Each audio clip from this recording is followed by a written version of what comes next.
make bad decisions.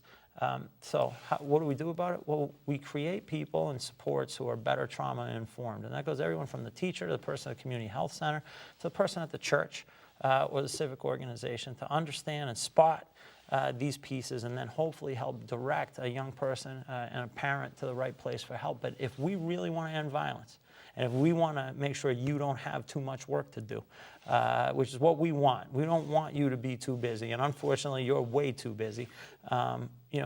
We need programming around public health that's aimed on the prevention side. That's the only way we're going to do this in the long run. Otherwise, we're just in response mode.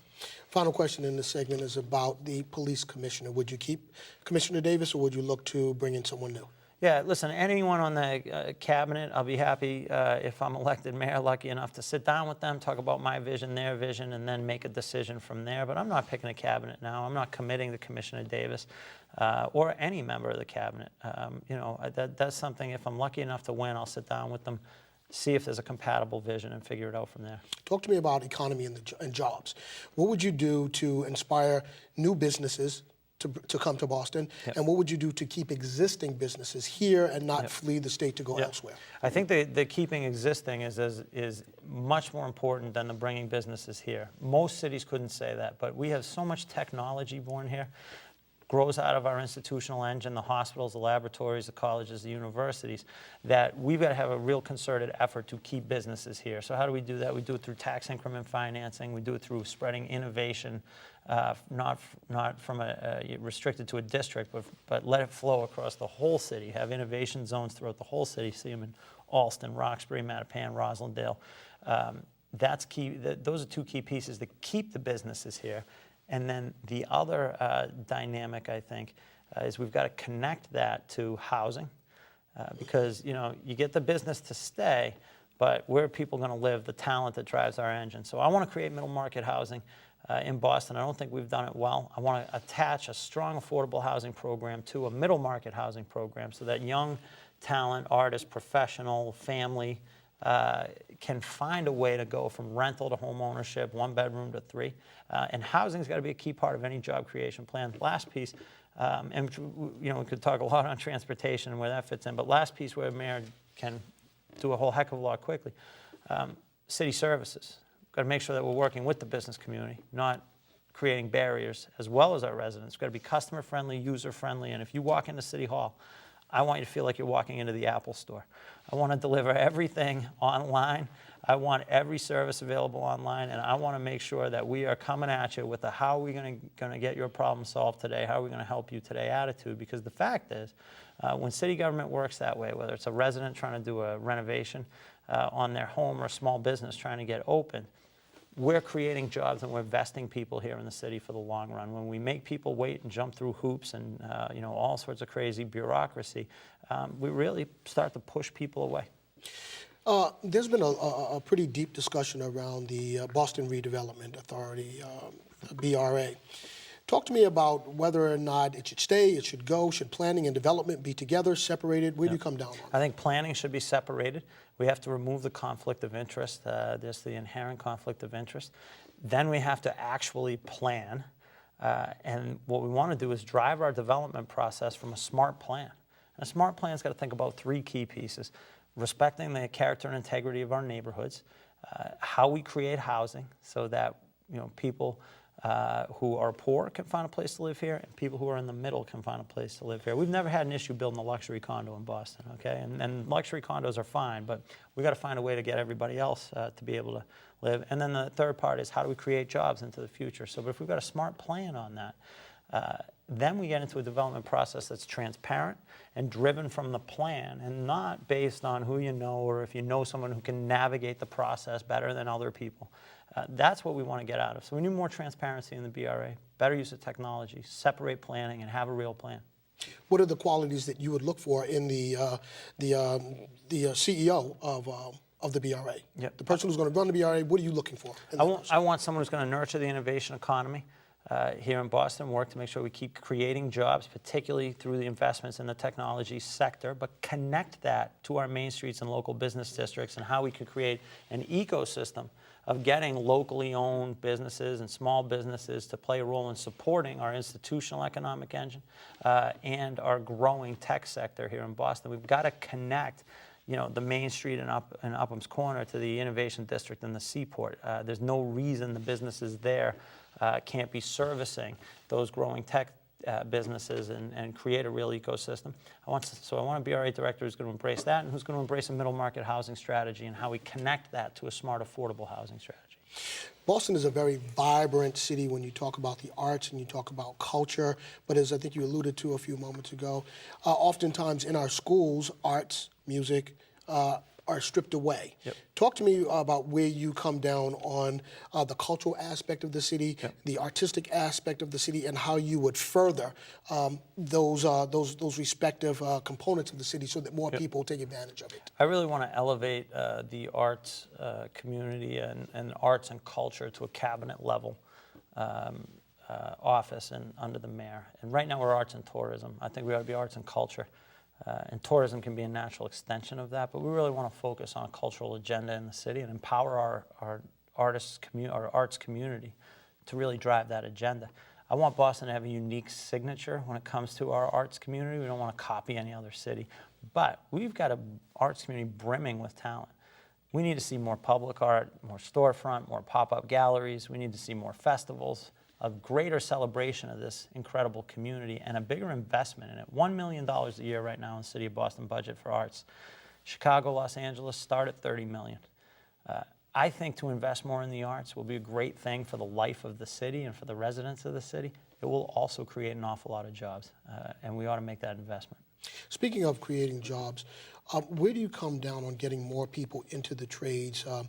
When I was a kid growing up in New York City, we had the academic schools, but we also had the trade schools. And a lot of folks would go into the trades that didn't necessarily want to go to college, but they were able to secure good paying jobs that they can take care of their families. Where do you come down on the trades and getting more people into the trades? Right. So I have a proposal called Hubs of Opportunity, and it's focused on how we would revamp our high schools, particularly our non-exam high schools in Boston. I would put in each high school 3 partnerships. Partnership with a college or university, a partnership with an institution or private sector business, and a partnership with a trade union or community-based organization. And within each high school, they would use those partnerships to tap into the professional talent at the various partners, the facilities, and get some financial resources as well to design programs geared towards certain industries. And within each high school, we'd have a minimum of 1 vocational program that we could put our young people on to go toward a high-skill, high-wage job in today's economy. Madison Park has to be revamped entirely. We've got to do so much work there. I think it's finally sort of heading in the right direction, but it's taken far too long. But one key point here is we should not warehouse all of our voc ed programs in one place. We want to make sure as many young people in Boston can access quality voc ed programs as possible or career technical programs as possible. So let's get at least 1 program in every high school and tie many of those partnerships to the trade unions.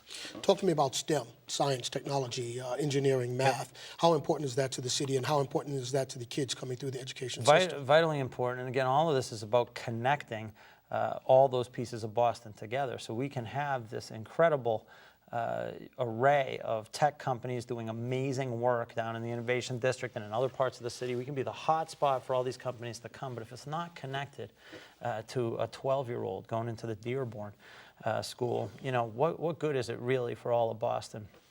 So I think we've got to connect all of these institutional resources that we have across this city better to our schools to open up real quality STEM education for every young person. But we've got to make that. We're a tech city. We need to be invested in producing engineers and scientists. But one other piece on it, I want to change STEM to STEAM, and we've got to get the arts in there. And the arts will make you a better technical learner, but also we've got to open up our whole mind for our children and make sure that it's the arts as well as science, technology, engineering, and math, and it will complement each other well. And there are a lot of careers now that link the two. Software design, graphic design, that's the combination of arts, science, and math. That's very interesting. That's very interesting. Let me ask you this, John. Going forward, Boston is a great city. Boston has been able to stay away from some of the pitfalls that have gone around in Detroit or Cleveland. How do you keep that going forward so that we don't fall into that abyss and that we stay a vibrant, strong city? I think listening is where it starts, and we've got to make sure we listen to the voices in our neighborhoods.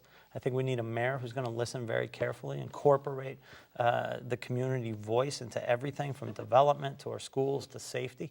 How are we including everyone in a city that's incredibly diverse and strengthened by that diversity? But I think that's one key area to how we maintain the high quality of life that most of us have had, thanks to Mayor Menino's leadership. And then how do we extend it so that it's not just a case where many have a high quality of life, but a good number don't. So that's the big challenge there. But I would say, again, our future starts with our schools. If we want to make sure that Boston remains on a great trajectory and continues to thrive for most, we need to invest in our schools and get the job done right. And the mission has to be for Boston to work for everyone. Okay, so we've got about a minute and a half left. What I want you to do is look into that camera over there and talk to the people at home and tell them why they should consider giving you their vote to be the next mayor of Boston. Thanks, Sheriff. I appreciate you having me on. I'm John Connolly. I'm running for mayor of Boston. I'm a former teacher, a Boston Public School parent, and chair of the City Council's Committee on Education. I'm running to transform our Boston Public Schools and make sure every student can get a high-quality education. I'm running to work to make sure that every resident can live in a safe and healthy neighborhood, and that we end the dynamic where 80% of the violent crime happens in just 3 neighborhoods. I'm running to make sure we stay competitive and keep creating jobs and make sure that those jobs are connected to economic opportunity for every resident of the city.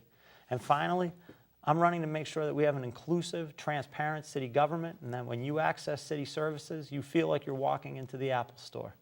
Our future starts with our schools. I've been a bold leader for our children. I've worked to get the expired food out of the classroom, and I've been the only voice fighting to reform our teachers' contract so every child can have art, music, science, humanities, and physical education on a regular basis.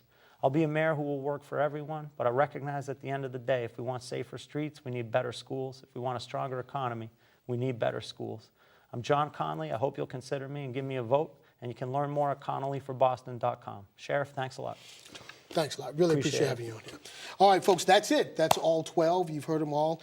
We're actually going to do some editing on some of these packages, and you'll be able to go on our website. And if you want to hear all about education or public safety, housing, the BRA, we're going to make that available, and we'll let you know when that's coming out. We're out of time. We're out of here. We'll be back again next week. Until then, you take care of yourself. Peace.